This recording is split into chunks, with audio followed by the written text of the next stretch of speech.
If you're into grading raw cards, right now could be the absolute best time to stockpile a very specific type of card for what could very well happen in the next 6 to 12 months. Now, if I'm right, this could be pretty easy money for you in the near future. And if I'm wrong, the good news is that the downside is still very low. So in this video, I'm sharing the strategy with you and why it makes so much sense to me. And then at the end, I'll be asking for your feedback as well, so we can make this as strong and sound of a game plan as possible. So with that being said, welcome back. Now let's get to work. Okay, so ever since PSA suspended their lower tier grading services back in March, the raw card market has been a lot different. I've noticed a lot less sales on my raw cards on COMC, and I believe a lot of that has to do with the fact that other collectors and investors can't grade these cards with some of the most respected grading companies out there and at a reasonable price. So because of that, they're not seeing a way to add value to the card and achieve their goal.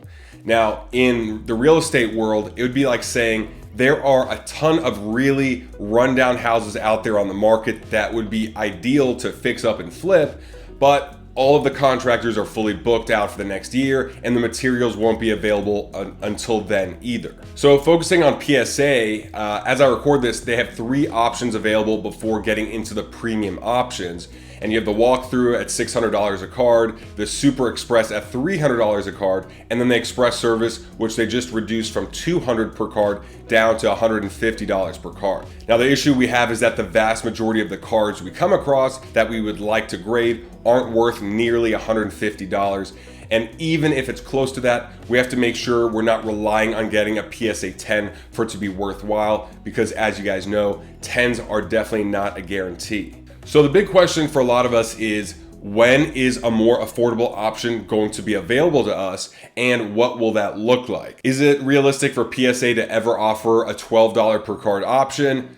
Probably not. $20 card? Probably not. What about $30 or $40? What about $50? What is going to be worthwhile for PSA to put out there for us to consider using? Now, personally, I see a $40 to $50 card service being realistic, and anything cheaper than that being a nice surprise.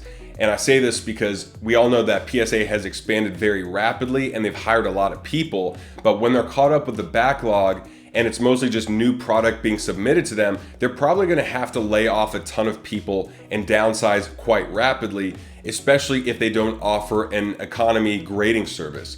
So I think a $40 to $50 per card option would be profitable enough for them to offer at some point, but that's just the conclusion I'm coming to on my own. All right, so the other half of the question is when? And we know that PSA is getting through much of the backlog right now. And of course, I gotta shout out Ryan over at GemRate, who is tracking what cards are coming back each month, as well as the grades that are being assigned, so we understand what's coming back by the truckload. But we know that timing is huge in sports card investing and flipping.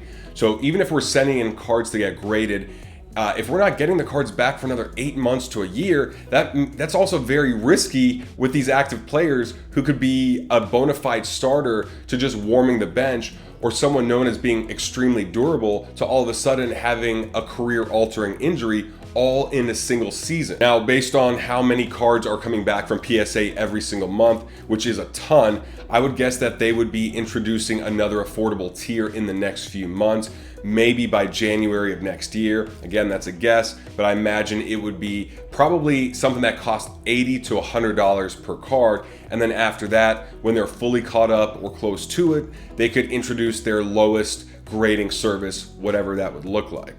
So let's assume that PSA will hold its position as the #1 most desirable grading company for most cards. Let's assume that PSA will at some point be offering other services as they clear through the backlog. And let's also assume that the next service and the other ones that follow will be in descending order from most expensive down to most economical, which just makes sense from a business standpoint. If that's the case, here's where I see opportunity. Now, if you have an eye for grading, you've done it before, and you could usually spot cards that have a good shot of getting a PSA 10, then I would consider scooping up raw rookie cards and parallels and serial numbered cards in that $75 to $150 range. I feel like cards in that price range will be the next ones to hit PSA once that next service level opens up. But right now, spending $150 to grade a $150 raw card only to get a PSA 9 is way too much of a gamble.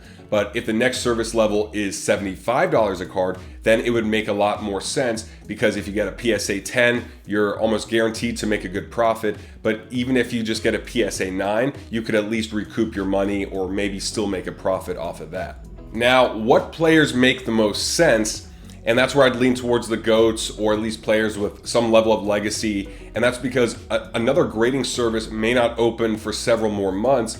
Again, speculating. And even if one opens up in the next few months, that still means you have to submit the cards to PSA and wait for them to return, which would probably be the following sports season in which they play.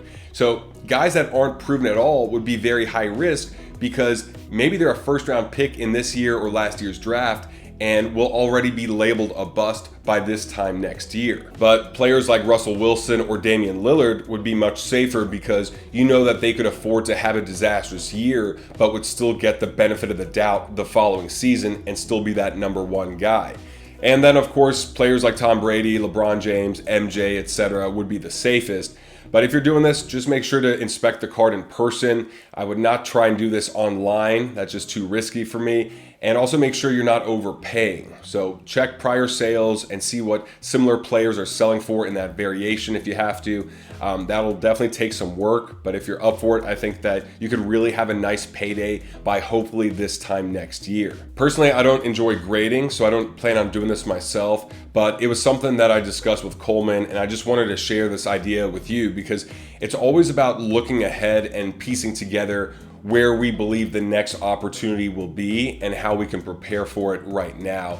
And with a grading service or a grading company as big as PSA shutting down the more affordable tiers, people don't see that as opportunity. But when you think of it as, hey, a lot of people might be liquidating the raw cards too soon and at a lower price because they can't do this now, that opens the door for us to look at it and say, hold on, this is an opportunity in the next 3 to 6 months, even if I can't execute on it at this moment. And of course, guys, I value your opinion as well. So where do you see the opportunity being in raw cards? And is there something that you think is missing from my strategy or you'd add to it? Let me know in the comment section so we can continue learning from each other. If you're uncertain about grading and what to expect, definitely check out my latest PSA video up here, and I will see you guys over there.